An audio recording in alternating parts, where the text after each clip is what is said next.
நடந்து முடிஞ்ச தேர்தல்ல தாவேகா மிகப்பெரிய வரலாறு காணாத அளவுக்கு வெற்றியை சந்திச்சிருக்கு அப்படின்னே சொல்லலாம். 1977ல புரட்சித் தலைவர் எம்ஜிஆர் ஒரு மிகப்பெரிய புரட்சி செஞ்சார். திமுக விட்டு வெளியில அதிமுகன்னு ஒண்ண ஓப்பன் பண்ணி எல்லாருக்கும் தண்ணி காட்டினாரு. அப்ப அவர் எலெக்ஷன்ல நிக்கும்போது, இவன் நடிகன், கூத்தாடி அப்படி இப்படின்னு பல விமர்சனங்கள் எல்லாமே வந்துச்சு.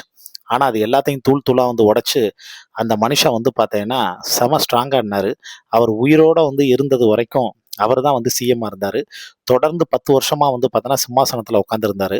2வது குண்டடிபட்டு அவர் அமெரிக்காவுல ஹாஸ்பிட்டல்ல ட்ரீட்மெண்ட்ல இருந்தப்ப கூட, அவரு பிராண்ட் அந்த முகத்த வச்சே எம்ஜிஆர்னா ரெட்டல அப்படிங்கிற அந்த ஒரு பிராண்ட வச்சே அவர் ஜெயிச்சாரு. அதுக்கப்புறமும் இன்னும் ஒரு படி சொல்லப்போனா, இன்னைக்கு எம்ஜிஆரவே ஓவர்டேக் பண்ணி, தளபதி புகழோட உச்சத்துல, மாஸ்ல உட்கார்ந்திருக்காரு அப்படின்னே சொல்லலாம். தமிழ்நாட்டு மக்கள் அதுவும் இந்த சிச்சுவேஷன்ல இப்படி ஒரு வெற்றியை குடுப்பாங்க அப்படின்னு ஏன் தளபதி விஜய் கூட எதிர்பார்த்திருக்க மாட்டாரு. 108 இடங்கள்ல ஜெயிச்சு தனி பெரும்பான்மையோட இப்ப ஆட்சி அமைக்க போறாங்க.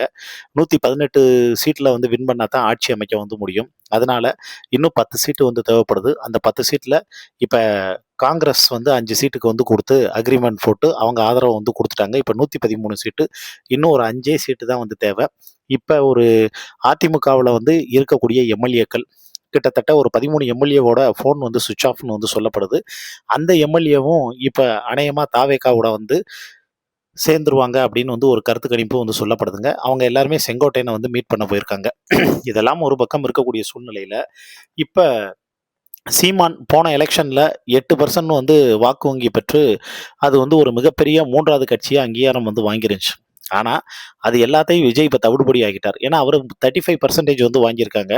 அதே மாரி நாம் தமிழர் கட்சி சீமான் மீது அப்பப்ப வீடியோ போட்டு, தான் வாழ்க்கைய சீரழிச்சதே சீமான் தான் அப்படின்னு விஜயலட்சுமி, நடிகை விஜயலட்சுமி ஒரு குற்றச்சாட்டு சொல்லிக்கிட்டே இருந்தது எல்லாருக்குமே தெரியும். நடிகை விஜயலட்சுமி ஃப்ரெண்ட்ஸ் படத்துல விஜய்க்கு பார்த்தோன்னா தங்கச்சியா நடிச்சவங்க.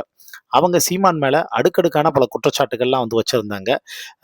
என் வாழ்க்கைய பார்த்தோன்னா கெடுத்துட்டான், என்ன நாசமாக்கிட்டான் அப்படின்னு நிறைய விஷயங்கள் சொல்லியிருந்தாங்க. தன்னுடைய பாதிப்பை பார்த்தோன்னா எல்லாத்தையும் சொல்லியிருந்தாங்க. இது எல்லாம் ஒரு பக்கம் இருக்கக்கூடிய சூழ்நிலையில, கடைசியா சீமான் இந்த விஷயத்துக்கு ஒரு முற்றுப்புள்ளி வைக்கிறது விதமா, என்ன நான் என்ன வயசு பிள்ளைய தூக்கிட்டு போய் சோளக்காட்டுல என்ன கற்பழிச்சிட்டேனா? எதுக்கு இப்படியெல்லாம் பேசுறீங்க, வைக்கிறீங்கன்னு அவரும் சொல்லி அது ஒரு மிகப்பெரிய பஞ்சாயத்தா போயிருந்தது. இப்படிப்பட்ட சூழ்நிலையில இப்ப நடிகை விஜயலட்சுமி என்னன்னா ஒரு வீடியோ வெளியிட்டிருக்காங்க. அந்த வீடியோவுல விஜய் அண்ணா, நான் மட்டும் ஒரு வேளை தமிழ்நாட்டுல இருந்திருந்தேன் அப்படின்னா, உங்க கையில கால்ல விழுந்தாவது நானும் தாவேக்காவுல உறுப்பினராகி ஒரு கட்சிக்கு பார்த்தோன்னா சேவையாற்றுறதுக்கு உண்டான எல்லா வேலையும் பார்த்திருப்பேன். ஆனா இப்ப நான் இருக்கிறது பெங்களூர்ல. நான் பெங்களூர்ல இருந்தாலும் என்னுடைய வாழ்த்துக்கள் முழுக்க முழுக்க உங்களுக்கு. மக்கள் தீர்ப்பே மகேஷன் தீர்ப்புன்னு சொல்லியிருக்காங்க. அது எல்லாமே தமிழ்நாட்டு மக்கள் சாத்தியமாக்கியிருக்காங்க. எனக்கு ஒரு வாய்ப்பு கொடுத்தா கண்டிப்பா உங்களோட கட்சியில நானும் பயணிக்கணும்னு ஆசைப்படுறேன்னா, எனக்கு ஒரு வாய்ப்பு கொடுங்க அப்படின்னு அவங்க ஒரு விஷயத்த இப்ப வீடியோவில் பேசுனது சோஷியல் மீடியா முழுக்க ட்ரெண்ட் ஆகி பரபரப்பா இருக்கு.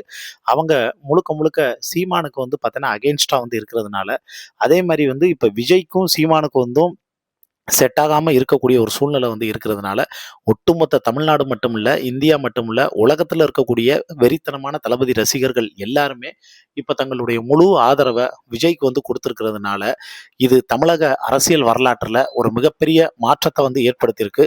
இந்த மே 7, அதாவது வெங்கட் பிரபு கோட் படத்துல விஜய வச்சு எடுக்கும்போது TN07 CM அப்படின்னு போட்டுட்டு, அவரு 26 அந்த 2026 போட்டிருப்பாரு. 2026ன்னு பார்த்தோன்னா போட்டிருப்பாரு. அது கிட்டத்தட்ட இப்ப உண்மையாயிடுச்சு அப்படின்னு சொல்லலாம். ஏன்னா, மே 7 நாளைக்கு அதே மாரி அவர் பதவி ஏற்கிறாரு. சிஎம்மா பார்த்தோன்னா பதவி ஏற்கிறாரு. அவருடைய பதவி ஏற்கக்கூடிய இத திருவிழா மாரி கொண்டாடுறதுக்கு அவருடைய கோடிக்கணக்கான ரசிகர்களும், தொண்டர்களும் காத்துக்கிட்டு இருக்காங்கிறது தான் நிதர்சனமான உண்மைங்க. இத பத்தி உங்களுக்கு தோணக்கூடிய கருத்துக்களையும், தளபதியினுடைய பதவியேற்பு திருவிழாவா?